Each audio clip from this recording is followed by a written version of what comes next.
Hey, welcome back to the cafe for another Soul of an Artist excavation dig. So for this dig today, I just wanted to show you very quick and easy fabric covered journal covers. So these are really simplistic. I've got some beautiful batik fabrics in these, and this is some outdoor fabric. So, you know, I prefer to use cotton, and just look through your stash and pick out a few fabrics you like. I'm sure you have plenty on hand that will work perfect for this.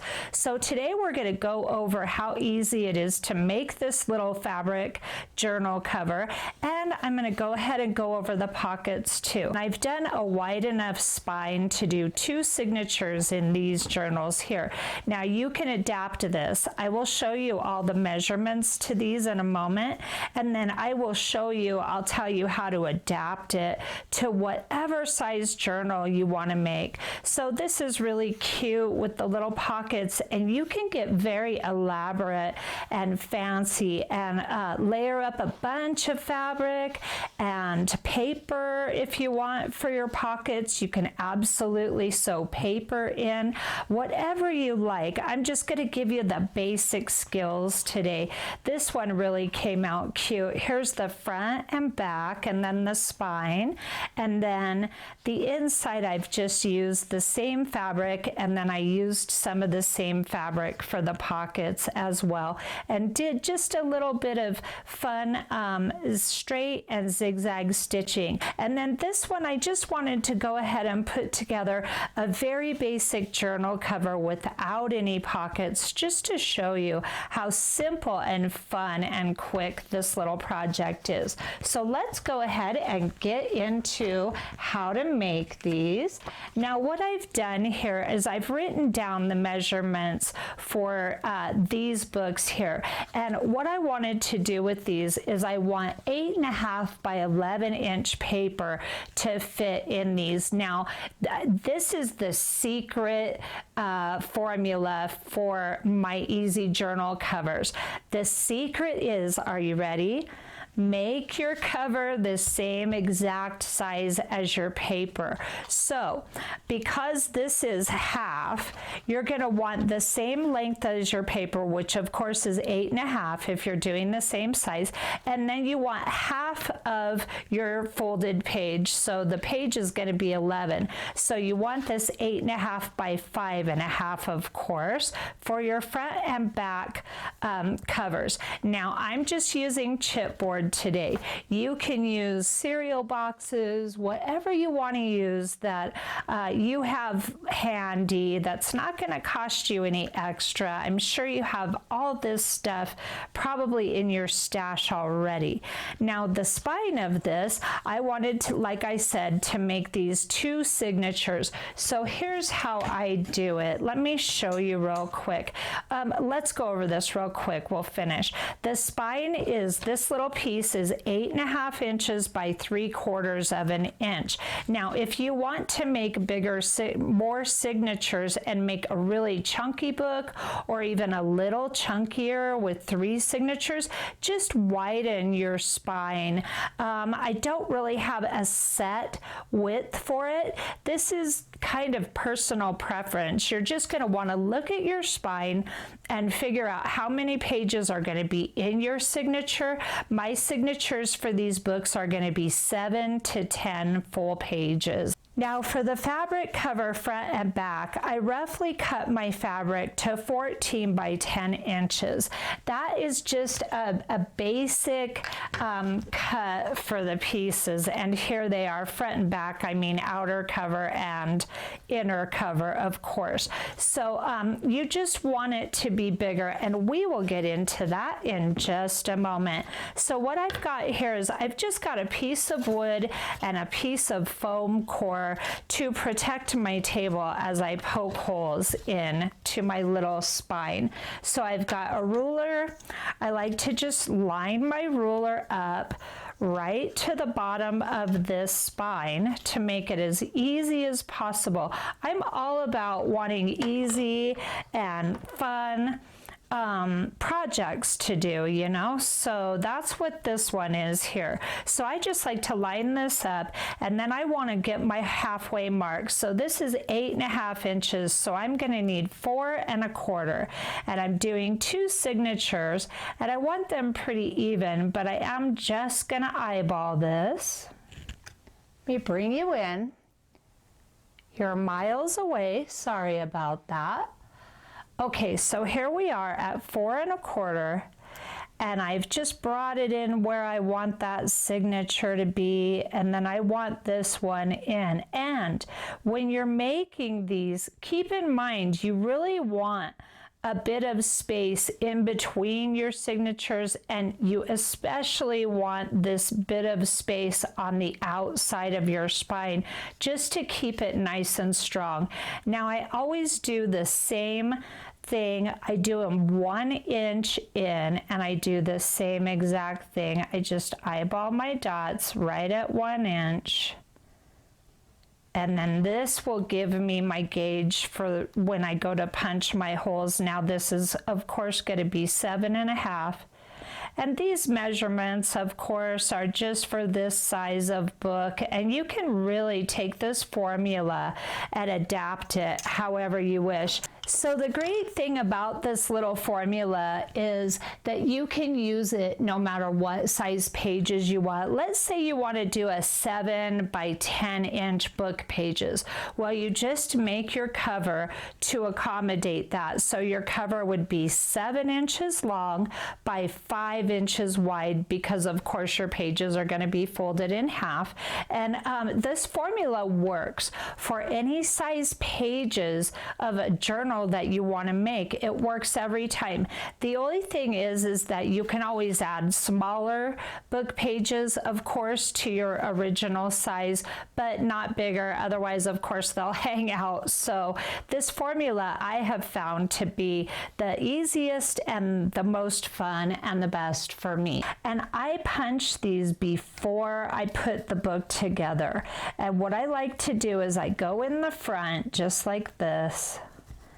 And if they're a tiny bit wonky in the end or the slightest bit off, I don't care. I don't worry about it. I don't, you know, it has to be really, really far off for it to look really bad. So, you know, take it easy on yourself with this process. I tend to get overwhelmed when I'm first learning something, and there's some things like technology that I really get overwhelmed very easily. And if you have that going on with yourself like I do, just take a step back and take a deep breath and remind yourself that this is for fun. And I constantly have to do that. So that's why I'm bringing it up. You may not be in this situation, so it may not be a problem at all for you. Okay, I always like to close that thing up because I have been stabbed by it many a time. So you saw now I just turned it over and I went around to kind of flatten that out, because when you first initially poke your holes, it will on the back side leave kind of like a funnel coming up. So you want to kind of flatten that the best you can. And then we've got that part done now. This is where it gets really interesting. So now you just want to determine if your pattern, if it requires for the book to be right side up, now is really when you need to pay attention to those details. Now my fabrics, it doesn't matter which way they go. I can have mine either way. That's not always the case though. So watch out for that. So see, this can go however. You do want to kind of take a look and figure out, well, how am I going to like it? What's going to look best to me? So I'm liking this. So I'm going to go ahead and it really matters when you do your pockets mostly, because you're going to sew this thing together and it's still not going to matter at that point. You know what I'm saying? You want to make sure that these two in relationship to each other are right, because that part really does matter right now. Now I have the easiest way of putting this thing together. What I do is I just want to deal with the outside cover right now. now, and you want to make sure all of your stuff is off, and I apologize, I should have had that done. So I did a video a long time ago, and I'm gonna take it down because it's bad, it's old, it's when I had no idea what I was doing making videos, and I used Fabri-Tac, and I've got to tell you guys, the Fabri-Tac and the toxic glues, I do not do well with those, and I avoid them at all costs. And nothing against Fabri-Tac, it's a great glue. Sometimes I absolutely have to use it, but the problem that I had with it is that when I was gluing everything together, it was really changing the fabric. Of course, it was making it very hard, just like acrylic paint does when you paint your fabric with acrylic paint.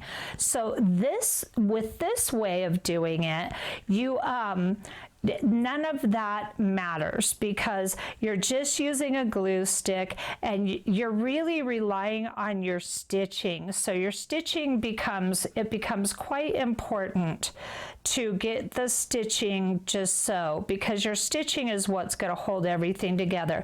And of course, like I said, don't be intimidated, don't worry, it's very easy. So here's what I do now. I line up both covers, and I want to have a good 1/8 of an inch or so, give or take. You want a little bit of room between the spine and the outer covers in order to open and close the book easily and freely. Now what I want to do is take my glue stick.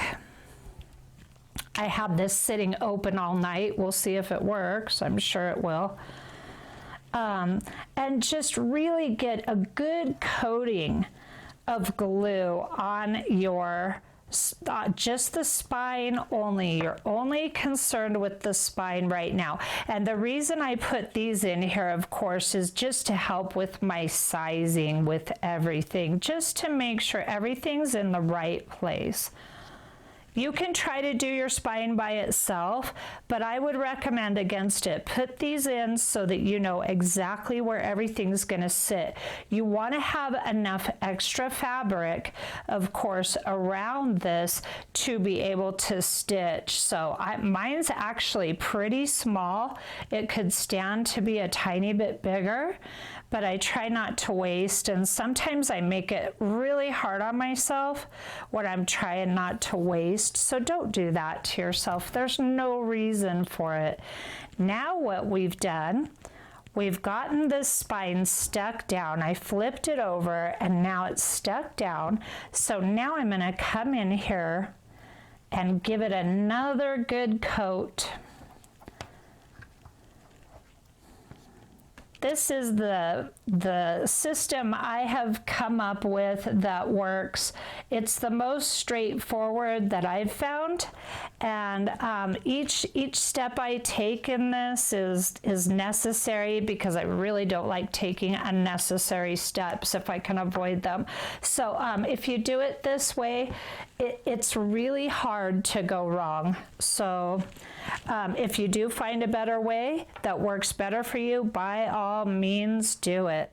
So now I'm just gonna lay this down because, you know, as we do things, we learn one way, like say you're learning this way from me today, and then you make 10 of these and you come across just a little thing that works a little bit better for you, and voila, you know, you have a little bit better of a system that works for you. So just get the basics down first and then you will be good to go.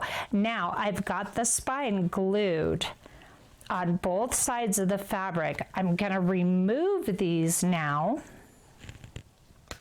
and get them out of the way. And I'm going to put this in my sewing machine, and I'm going to put the needle right at this upper corner, and I'm going to rest that that sewing foot partially on top of this.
So now that I've got that stitched in, and see how perfect that is, that way you can just use a glue stick.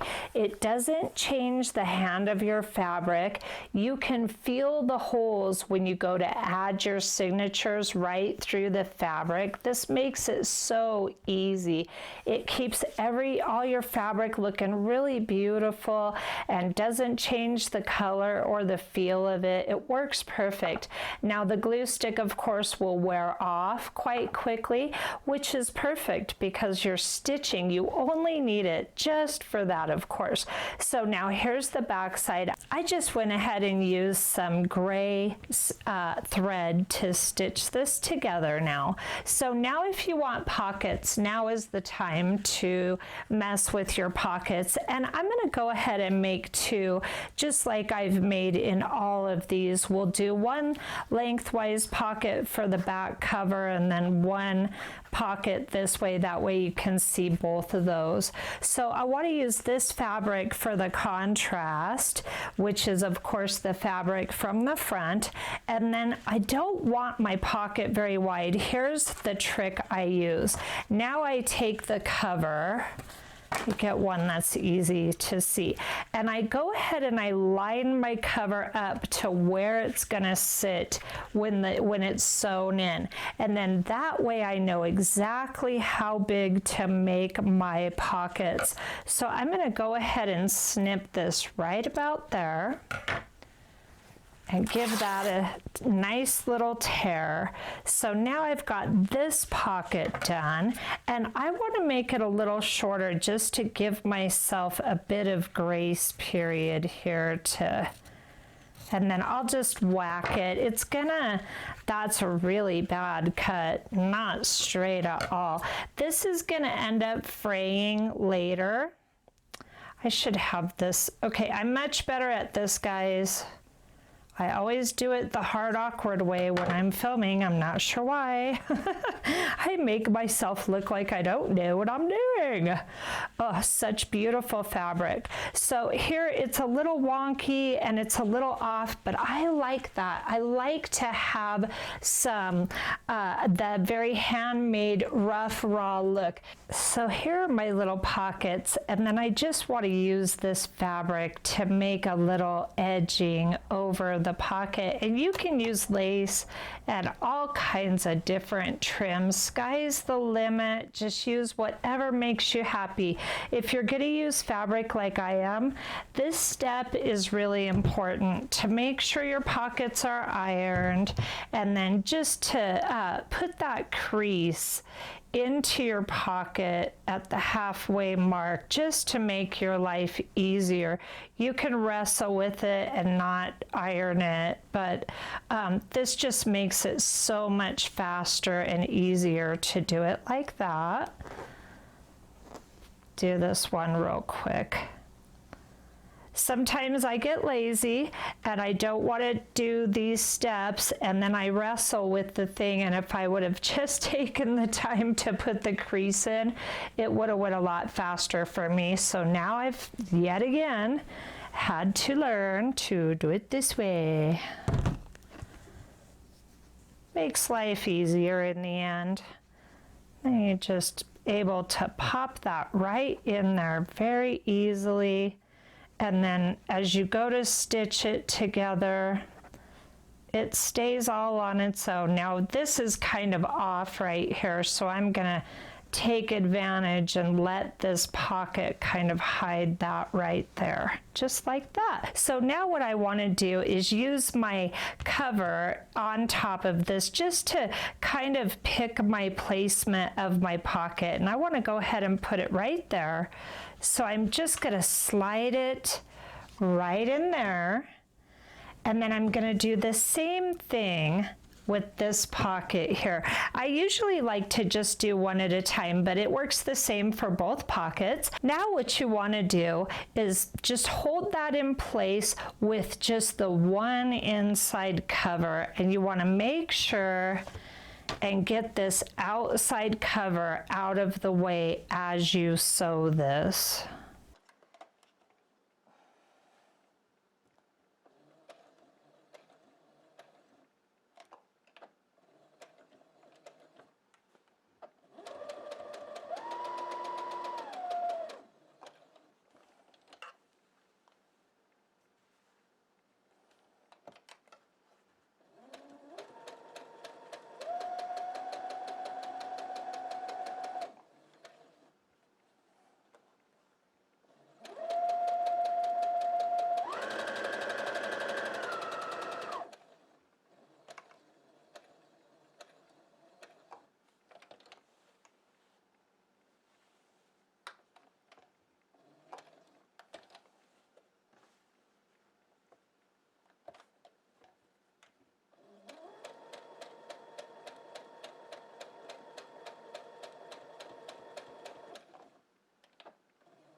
So now we're at this point, and here's our beautiful little pockets, and they've got their nice little stitching on the inside cover, just perfect.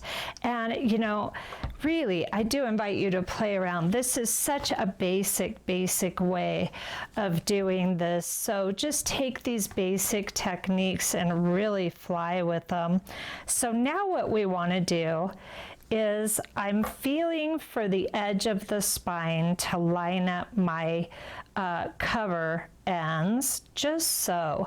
And I only want to work on, I'm just going to worry about this one for the moment, but we have to have them both in before we sew, because it's really tough to have to keep stopping and putting things together. So this gets a little tricky here, and you want to use a glue stick that is strong enough to keep this in place long enough for you to sew it together. And I've had a bit of trouble with some of my glue sticks for that. My friend Lizbeth, and by the way, she is Danish. I said she was Dutch in another video. Whoops, she is Danish. She was showing me all the glue sticks she uses, and some of them I can get a hold of easily and some of them I can't. So, okay, so I've got this lined up. So I'm just using what I have as my point. Now I'm feeling for this, and I don't have to really worry about adding space between. I really kind of want to butt this up to the spine at this point, because the stitching has created the space that I need between the two. So you can have you're gonna have a tiny sliver, there's no avoiding that, and you want that anyway. So then you've got that side, and now you just want to do this side, and then we're gonna hop over and do the same exact thing to the other side here.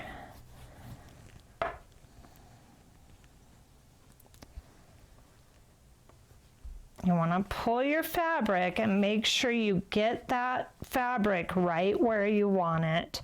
And then just do the exact same thing to this side. And now that you've got this determined, you want to make sure, I like to start on the lower right hand corner, and then I go all the way around. I'm not going to talk while I stitch, I'm just going to do it. But when you run into this stitch here, then you know you've done a really good job if you can go right over that stitch. I can about, I don't know, 2/3 of the time, and then sometimes my stitch is a little outside of this, but that's what you're aiming for. So let's go ahead and stitch this together.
All right, so this is what you end up with. And a couple of things, don't do this to yourself.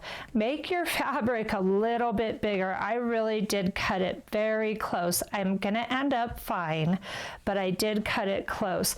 And then here is the beautiful, now you can make your stitching very decorative and use really wild, colorful thread, but I do definitely recommend for the border of your book that you just use a straight stitch, because you want to keep everything kind of in place and snug. So I found this to be the best way. And then you can always come in again over top of this and do some zigzag or embroidery stitches.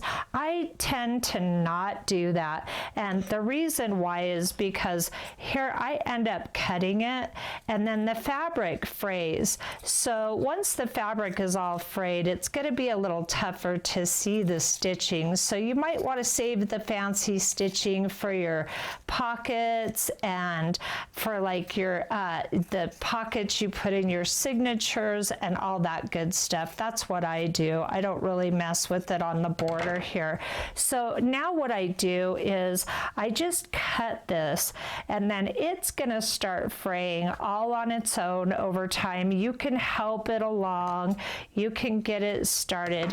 Now, the temptation to snip this and rip it is very strong, but I invite you not to do that. And the reason I say that is because I have ripped it and it has ripped my stitching right out. And the fabric, sometimes you'll get, like I had this little tiny pucker here. You're gonna get that. It will happen to you. Don't even worry about it. It's gonna happen.